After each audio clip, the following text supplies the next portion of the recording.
Hello and welcome back to the Built Different podcast with your host, Stephen Pettigrew. Now in this short episode, I wanted to do a deep dive on the different marketing strategies that we use at Monopoly Capital across our different portfolio companies and that we actually implement across our own personal brands as well.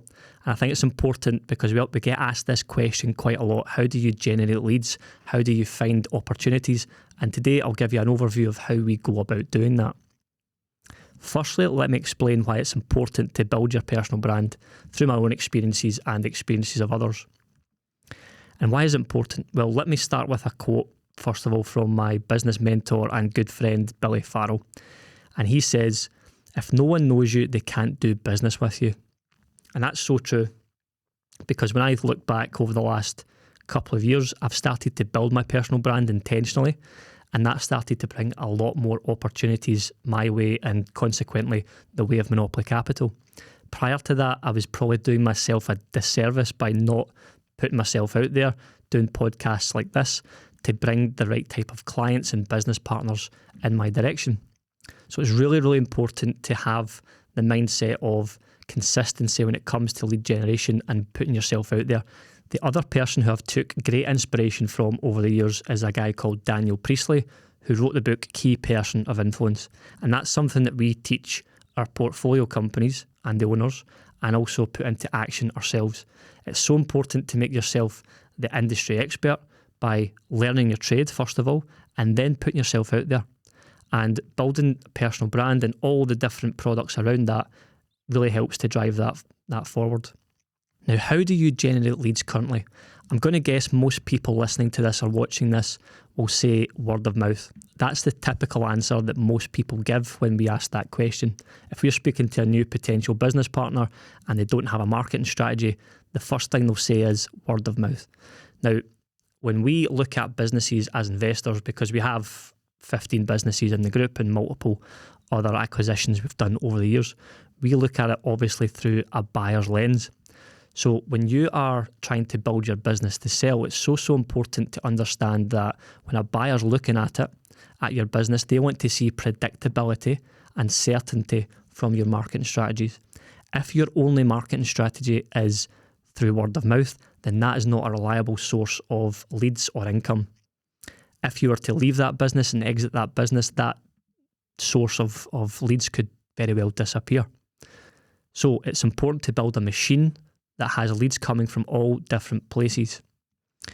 Now, here's some strategies that we use at Monopoly, and it's very important to again emphasize that consistency is the key thing here.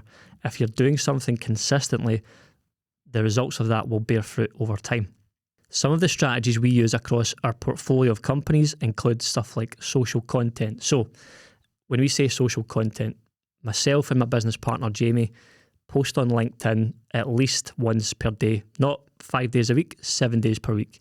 In fact, Jamie is much more prolific than me. He posts 4, 5, 6 times per day on LinkedIn. Now, the benefit of LinkedIn is that most of your target audience as a business owner is on there. And you need to build that credibility. When you think of a product or service, you want to be the first person that someone thinks of when they are looking for that service, whether it's a new floor or new sparky work or a new boiler.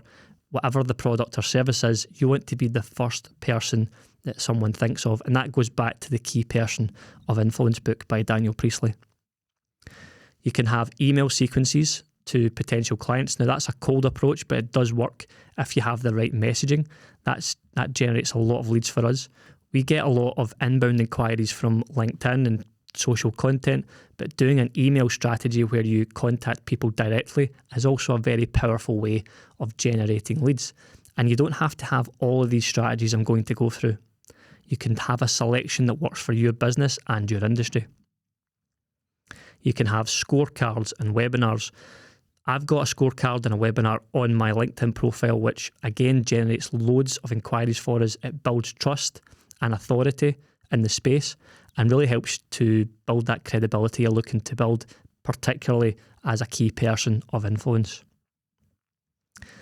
Obvious one is podcasts like this. So this is my own podcast, but I've been a guest on many other podcasts. And again, that gives you the ability to get your ideas across, get people to understand you a bit better as a person, because ultimately when someone wants to buy something, they're buying from a person. The big brands like Tesla, Virgin, Microsoft, they're all big brands, but the actual people who own them, Bill Gates, Richard Branson, and Elon Musk, they have a much, much bigger following than the actual brand, the business brand. You can have YouTube channels, paid ads. One that's really underutilized is referrals. So we have our business owners speak to all their clients and ask for 5, 6 referrals per customer. Now, the likelihood is they're not going to give you 5 or 6, but they might give you 3. And that's the easiest form of lead generation you'll ever have, and can be so, so powerful when it comes to growing your business. That's a slight variation on word of mouth. A referral is an active, intentional way of getting more leads into your business. One thing we also use, and I was taught this from one of my other mentors, Jeremy Harbour, is a cross-selling crossword. And that's basically where you have all of your clients down one side of the graph and all of your services along the top, and you plot which services you currently provide to your clients.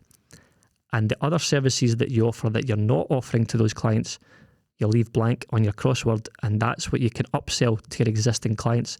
It's far, far easier to sell something to an existing client and cheaper than going finding new opportunities with new clients. Books is another fantastic way of building authority. Something I'm working on just now actually is creating a book, and that can build real authority as a key person of influence. Now, for more free resources on this, head to my LinkedIn profile at Stephen Pettigrew Investor, which will also be in the show notes, where I go into much more detail on this. But for now, thank you for listening, and I'll speak to you again very, very soon.